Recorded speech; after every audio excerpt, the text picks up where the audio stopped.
This is the legendary XM-8 rifle. It fires 5.56 at a rate of 750 rounds per minute. In the early 2000s, the XM-8 was actually on the verge of replacing the aging M4 series as the US Army's primary infantry rifle. What followed was a story filled with drama, intrigue, and even accusations that it wasted millions of taxpayer dollars. The beautiful XM-8's development story was an absolute nightmare. But if it was never adopted, why is it still an iconic weapon? Why is it still a household name? You're about to hear the story of one of the most ambitious firearms programs and how its failure helped pave the way for the next generation of weapons today. Huge thank you to Greg from the Spartan 117 GW YouTube channel for making this happen. The saga of the XM-8 started in 2002, just 1 year after the war in Afghanistan had kicked off. Some lower enlisted grunts were complaining about their M4s, claiming that they were malfunctioning and jamming constantly.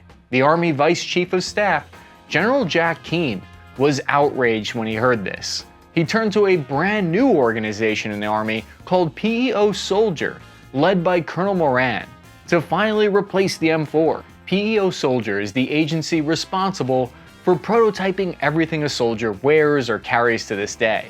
This new agency had one very special power. They had the authority to ignore much of the government red tape and go around slow-moving bureaucracy. The goal was to replace the M4 within 3 years instead of the normal 10 that it would take. These guys wanted to speed-run weapons development. Colonel Moran immediately set out to find a loophole, something that would ultimately doom the XM-8 rifle, as we'll see. The first thing you normally need when trying to create a new firearm in the military is something called an operational requirement document. These are written by the Infantry Center. Who knew the infantry knows how to write? This would define the XM-8 rifle's necessary firepower, magazine size, rate of fire, weight, all of its capabilities. But there was a problem.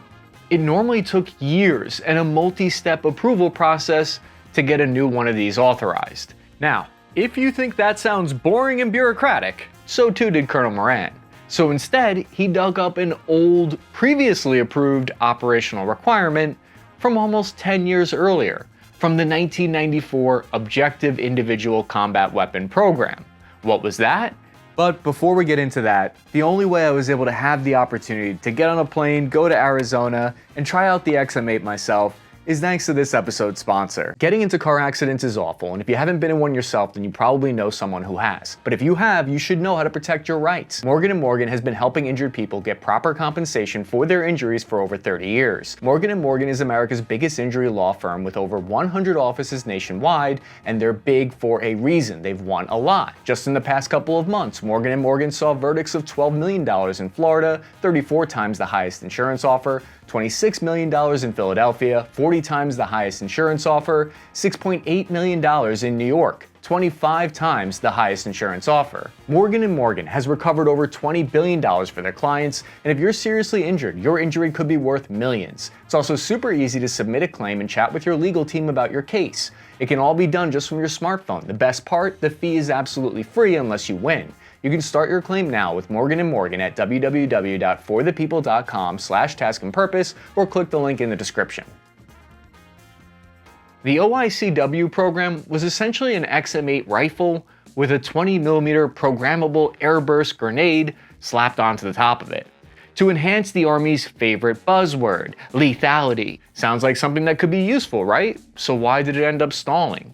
The weapon's grenades weren't powerful enough. It weighed a ton at 17.6 pounds, which is more than an M249, and future versions of it malfunctioned during training, injuring a soldier. All that is to say, the OICW program was a dead end. But this is where they found their loophole. Colonel Moran and the Army brass split the project into two separate halves, with Increment 1 being the XM-8 and Increment 2 being the airburst grenade launcher.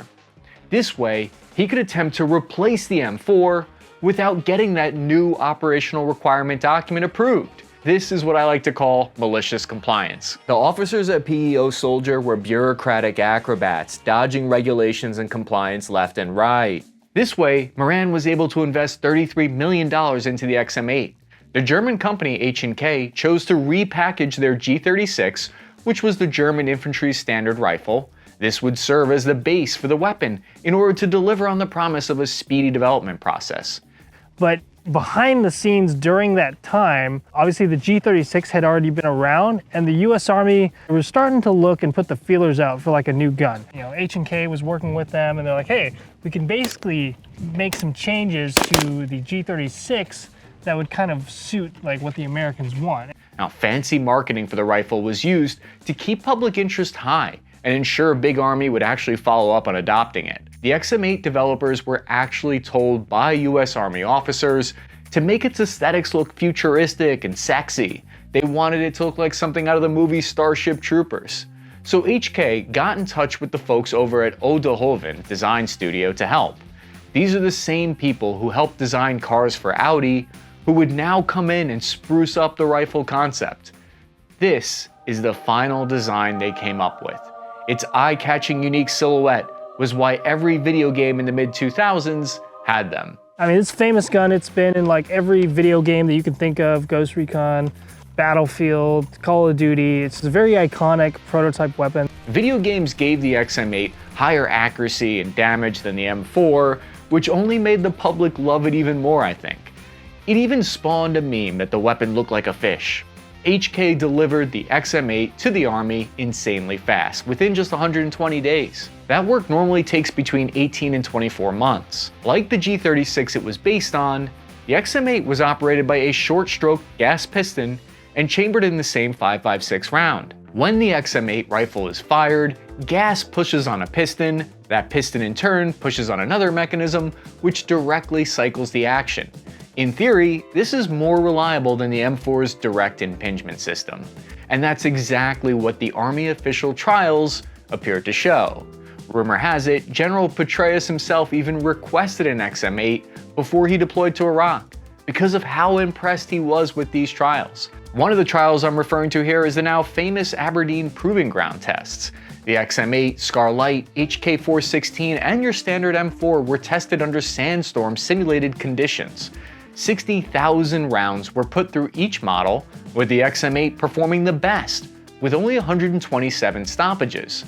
Meanwhile, the M4 did the worst, with 882 stoppages. Granted, there are different theories that might have had to do with some magazine issues, but still, it seemed to suggest just how reliable the XM-8 is. When I tested the XM-8 myself with an average infantryman trial out in Arizona, the first thing that stuck out to me was just how light it was. It was manufactured out of advanced composite polymer materials that really cut down on the weight. The PEO Soldier Agency originally wanted it to weigh only 5.9 pounds, which would have been like a 20% reduction from the already lightweight M4. Walking with the light weapon was like a dream come true. I can see why regular soldiers reportedly loved the XM-8 during trials. You might notice here I've got my right hand off the weapon so I can fish into my cargo pants for a Pop-Tart if I have to. However, this extremely lightweight gave me the impression when I was holding it that if I dropped the thing, it would get dented or it would break if I tried to break it over my knee, but apparently the polymer materials are actually very durable. Greg from Spartan117GW YouTube channel is a proper firearms expert, and he showed me a run and shoot drill. Doing that drill revealed something really interesting to me. I had some trouble pulling off the tactical reloads. I blame that on being more used to the M4 controls. This is a little bit different when it comes to the ergonomics, the charging handle. I actually really like this a lot compared to how the M4 runs. Where the charging handle is back here on the M4? Yeah, like this felt natural to me. I don't know, my brain is just wired in a certain way that felt like home. Whereas this, took a lot of getting used to. I really love the slap. To me, it feels weird having your bolt release here. Excuses aside, retraining on the XM-8 was one of the main concerns that the Army had. When training 1 million people at scale, it can be expensive if the new rifle isn't as intuitive. I spent like a couple days running this gun. I got pretty good at it where I'll use my support hand to basically press it down. But obviously it takes a little bit of time to learn to like it. But the XM-8 was not without its flaws. This is where we start to get into why it was ultimately never adopted. The extremely rapid development cycle meant that HK didn't have the time to correct some of the heat buildup issues that were starting to crop up in the G36 that the XM-8 was based on, Like the G36, the XM-8 was built out of heat-tolerant polymer surrounding the steel parts like the barrel and bolt group. But heat-tolerant isn't the same thing as heat-proof. So after extended firings, the polymer holding the barrel in place could soften and warp, shifting the barrel's point of impact in unpredictable ways. It takes a lot of rounds in a short time to build up that much heat. One might even argue that you might not realistically fire that much, but the problem was still noticeable during the XM-8's testing. HK had a plan to reinforce the interior of the rifle with a steel skeleton to keep everything in place as the weapon heats up, along with a heat shield for the front handguard, but they just didn't have the time to develop and implement it under the tight deadlines of the project. It also would have added weight to the rifle, eating away one of its key advantages. Okay, so on top of all these alleged performance issues, do you remember all those bureaucratic red tape problems that I mentioned at the beginning of the video? Because they're about to catch up with the XM-8 really quick. When the Infantry Center found out that the XM-8 was being worked on, they denied even requesting it or being a part of it. They were pissed off. The Army's right hand wasn't aware of what its left hand was doing. It's true that the weapon featured a really cool integrated multi-purpose optic by Insight technology that served as a red dot sight, visible laser, and infrared laser all at one. Having an integrated optic was a big step up in capability at the time, when weapon optics still weren't standard issue for the US military.